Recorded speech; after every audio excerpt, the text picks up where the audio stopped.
चलिए, ये क्वेश्चन जो है 10th बोर्ड के लिए बहुत ही ज़्यादा इम्पोर्टेंट है। एवरी ईयर पूछे जाने वाला सवालों में से एक है। प्रत्येक साल ये सवाल पूछा जाता है, इसलिए बहुत ज़्यादा इम्पोर्टेंट है। चलिए देखते हैं सवाल क्या बोल रहा है और इसको बनाने का तरीका क्या होना चाहिए। ठीक है, वीडियो में लास्ट तक बने रहेंगे ताकि आपका कॉन्सेप्ट क्लियर रहे। और वीडियो को देखने से पहले चैनल को सब्सक्राइब कर लीजिए और वीडियो को एक बार लाइक कर लीजिए तो अच्छा लगेगा। चलिए आगे बढ़ते हैं वीडियो में। सवाल क्या बोल रहा है, the denominator of a fraction is 4 more than twice the numerator.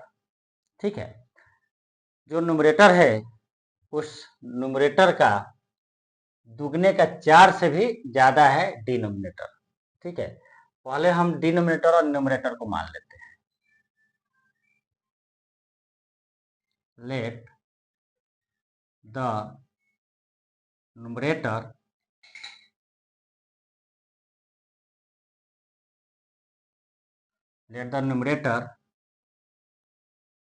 be x and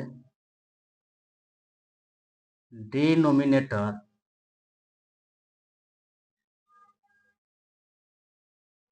be y respectively।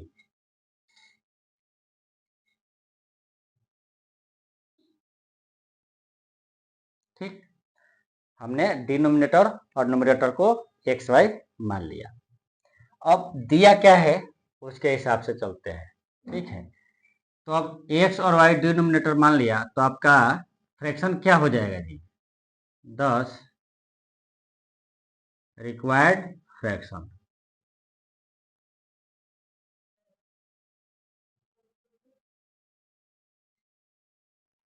Required fraction क्या हो जाएगा जी, एक्स बाई वाई।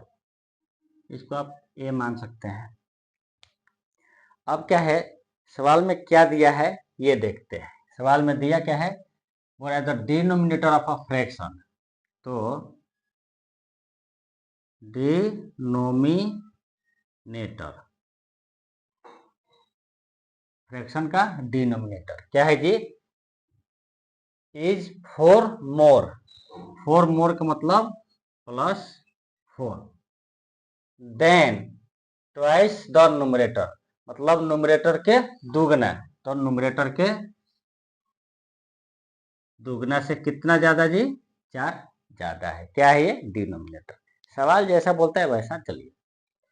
हो रहा है कि डिनोमिनेटर जो है न्यूमरेटर के ट्वाइस यानी दुगने से 4 ज्यादा है। ठीक, ये हो गया। या इसको क्या लिखेंगे, आपका डिनोमिनेटर क्या है जी, y है, y इक्वल टू 2, न्यूमरेटर है आपका x +4। इसलिए ये क्या हो जाएगा जी, 2x minus y +4 equal to 0। इसको 1 मान लीजिए। ठीक है, दिए हुए कंडीशन से आपका एक इक्वेशन निकल गया। अब दूसरा क्या दे रहा है, when both the numerator and denominator, हो रहा है कि जब न्यूमरेटर और डिनोमिनेटर दोनों से आर डिक्रीज बाई 6, मतलब न्यूमरेटर और डिनोमिनेटर दोनों को ही 6 से घटा दिया जाता है, मतलब 6 कम कर दिया जाता है। तब जो है then the denominator become 12 time the numerator, मतलब उस समय जो जब न्यूमरेटर और डिनोमिनेटर दोनों को 6 से कम कर दिया जाता है, तब जो डिनोमिनेटर है वो कितना टाइम हो जाता है जी, न्यूमरेटर का 12 टाइम हो जाता है, मतलब 12 गुना हो जाता है। तो according to condition,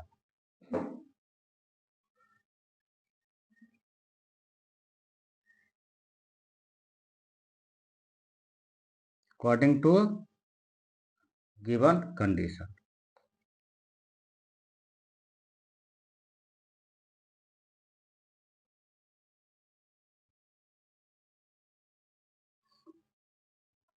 given condition क्या है जी, गिवन कंडीशन जो है हो रहा है कि डिनोमिनेटर को भी 6 से कम कर दिया जाता है और न्यूमरेटर को भी 6 से कम कर दिया जाता है। मतलब डिनोमिनेटर और न्यूमरेटर दोनों में से ही 6 क्या कर दिया जाता है, माइनस कर दिया जाता है। तो अब जो आपका डिनोमिनेटर है, यानी अब जब 6 घटा लेते हैं तो अब कौन सा, ये नया डिनोमिनेटर है। तो जो नया डिनोमिनेटर आपको मिलता है, पहले डिनोमिनेटर क्या है जी, y है। अब 6 घटा लेने पे नया डिनोमिनेटर क्या मिलता है, d-6। तो d-6 जो है, जब न्यूमरेटर में से 6 घटा लेते हैं तो ये न्यूमरेटर से कितना गुना हो जाता है, 12 टाइम हो जाता है। मतलब 12 इंटू n-6। ठीक है, ऐसा फिर से समझाता हूँ। न्यूमरेटर x है तो 6 घटा देते हैं तो नया जो न्यूमरेटर आएगा हो जाएगा x-6 यानी n-6। और जो पुराना d है पहले वाला वो y है, तो उसमें से 6 घटा लेंगे तो नया जो डिनोमिनेटर मिलता है d-6। तो जो नया डिनोमिनेटर मिलता है वो क्या हो जाता है जी, न्यूमरेटर का 12 गुना हो जाता है। मतलब जो न्यूमरेटर मिलता है नया वाला उसका 12 गुना हो जाता है। तो 12 से गुना कर दिए। या क्या लिखेंगे, d क्या है जी, y माना है, तो y-6 equal to 12 into numerator क्या माना है जी, n, x माना है, तो x-6। इसलिए क्या हो जाएगा, 12x और इसको इस साइड लाएंगे तो क्या हो जाएगा, -y। अब देखिए यहाँ पे 12 इंटू 6 है, ठीक है, 72 है। और 6 जो है, अब देखिए इसका क्या है, साइन माइनस है, इसका साइन माइनस है।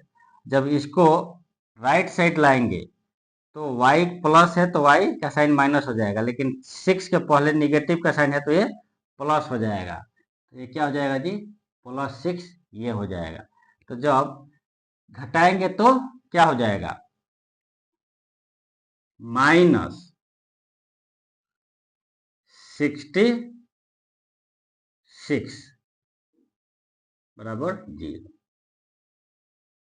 ठीक, 72 में से 6 यदि हम घटा देते हैं या -72 में +6 कर देते हैं तो आपका 66 बच जाता है। आपका 2 इक्वेशन आया, 2 कंडीशन से 2 इक्वेशन आपको मिल गया। अब करना क्या है, इसको सॉल्व करना है और एक्स वाई का वैल्यू निकालना है। यहाँ से आप 2 तरीका अपना सकते हैं, एक एलिमिनेशन और दूसरा क्रॉस मल्टीप्लीकेशन, या तीसरा भी है सब्स्टिट्यूशन, वो भी आप कर सकते हैं।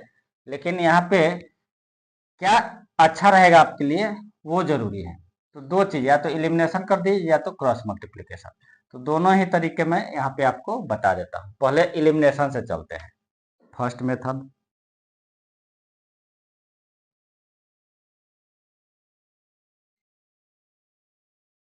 देखिए y भी माइनस, इधर भी y माइनस, तो क्या करेंगे, सब्ट्रैक्ट कर दीजिए। सब्ट्रैक्ट किस में से करेंगे, बड़े वाले में से। यहाँ 12x बड़ा है तो इसमें से फर्स्ट को माइनस कर देंगे। लिखिए सब्ट्रैक्टिंग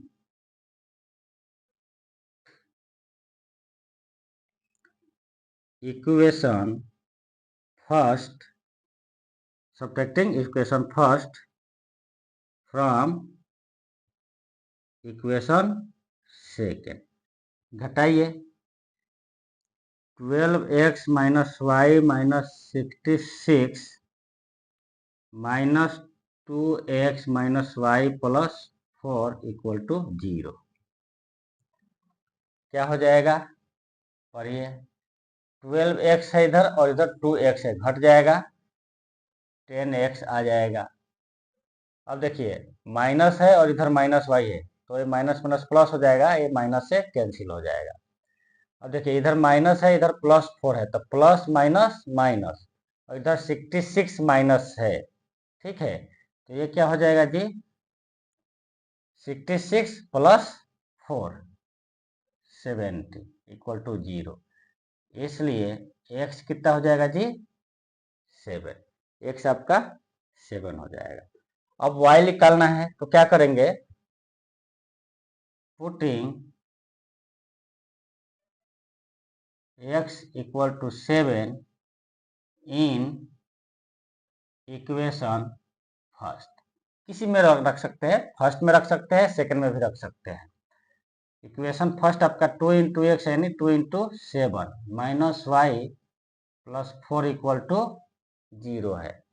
या इसको आप ऐसे लिख सकते हैं, y को 0 के साइड लाएंगे तो ये क्या हो जाएगा, प्लस हो जाएगा।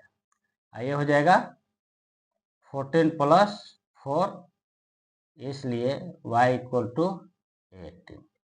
thus required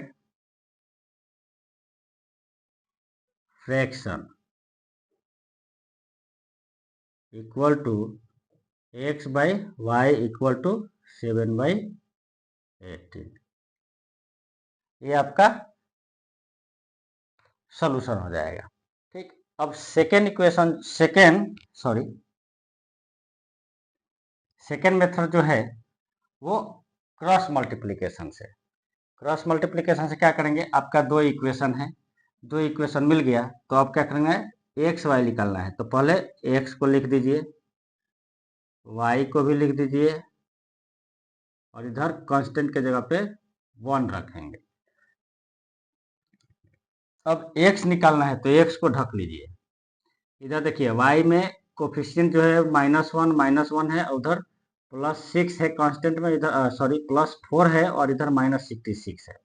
तो -1 गुने -66 क्या हो जाएगा जी, 66 माइनस, इधर -1 है इधर 4 है तो -1 इंटू 4 -4। इधर देखिए y, तो अब y को ढक लेंगे, y को ढकेंगे तो क्या हो गया, 2 4 12 66 प्लस इंटू माइनस क्या हो जाएगा जी, -132। अब 12 से 4 का माइनस इधर रहेगा, करेंगे तो 48। अब कांस्टेंट निकालना है, इसको ढक दीजिए, कांस्टेंट टर्म को ढकिए। इधर -1 इधर 12 है उधर 2 है, तो -1 इंटू 2 -2 और 12 इंटू -1 -12। अब देखिए यहाँ पे एक साइन मैंने छोड़ा है, कहाँ पे, y पे। ये क्या हो जाएगा, निगेटिव हो जाएगा। क्यों, क्योंकि जब हम y निकालेंगे तो y किधर है जी, इसको रो मानिए, इसको रो मानिए और ये सब कॉलम मानिए। तो कितने कॉलम हो जाएंगे, 1 2 3 कॉलम हो जाएंगे। और एक्स वाई और कांस्टेंट, और एक कांस्टेंट टर्म मतलब 3 कॉलम 3 रो का बनेगा ऐसे, एक्स वाई कांस्टेंट 2 12 -1 -1 4 -66।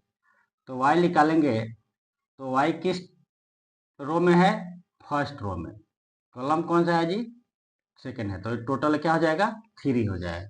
तो -1 का पावर 3 क्या हो जाएगा, -1, यानी यहाँ पे माइनस रहेगा।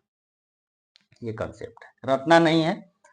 अब आप इसको आगे बढ़ाइए, क्या हो जाएगा, एक्स बाई, यहाँ पे जोड़ घटाव करते हैं, यहाँ पे वो करने की जरूरत नहीं है, फटाफट आप करके, आपका यदि प्रैक्टिस है तो फटाफट इसको कर सकते हैं, इससे जल्दी आप इसको निकाल सकते हैं। ये क्या हो जाएगा जी, 70, इधर ये 70 हो गया। माइनस माइनस है तो कैंसिल हो जाएगा, इसको लिखेंगे y अपॉन, अब ये जुड़ जाएगा, तो जुड़ जाएगा तो कितना हो जाएगा जी, 081 यानी 180 हो जाएगा। ठीक है, 3 और 4 7 और 2 + 8 10 यानी 80 हो जाएगा, 180। आगे चलते हैं, माइनस और माइनस प्लस हो जाएगा और ये माइनस ही रहेगा, तो जब ये घट जाएगा तो कितना हो जाएगा जी, 10 हो जाएगा। इसलिए x क्या हो जाएगा, 0 और 10 मतलब 70/10 यानी 7, एंड y हो जाएगा 0 से 0 कट जाएगा मतलब 180/10 18। इसलिए फ्रैक्शन जो हो जाएगा आपका x/y इक्वल टू 7/8। तो एक ये तरीका है, दोनों ही तरीके से आप निकाल सकते हैं। इसमें लिखना ज़्यादा पड़ता है, इसमें लिखना कुछ नहीं पड़ता है, फटाफट निकाल लेते हैं। ठीक है। बहुत ही इंपॉर्टेंट सवाल है, बहुत अच्छा कंसेप्ट है और पूछा जाने वाला सवाल है हर एग्जाम में। किसी CBSE प्लस जितने भी स्टेट बोर्ड है उन सब में ये सवाल पूछा जाता है। तो इसको इग्नोर नहीं करना है, इसको अच्छे से प्रैक्टिस करना है। घर पे आप प्रैक्टिस कीजिए, 2026 में ये सवाल आ सकता है, इसलिए इसको छोड़ना नहीं है, इग्नोर नहीं करना है। चलिए, वीडियो अच्छा लगा हो, कंसेप्ट समझ में आया हो तो वीडियो को लाइक शेयर कीजिए एंड चैनल को सब्सक्राइब जरूर कीजिए। वीडियो जो है आप लोग को प्रत्येक दिन 7 से 9 के बीच में मिलेगा। तो 7 से 9 के बीच में कभी भी आप अपना मैथ पढ़ सकते हैं, जो भी कंसेप्ट हो उसको क्लियर कर सकते हैं और जो भी डाउट हो आप 7 से 9 में आप पूछ सकते हैं। चलिए मिलेंगे अगले वीडियो में, तब तक के लिए धन्यवाद।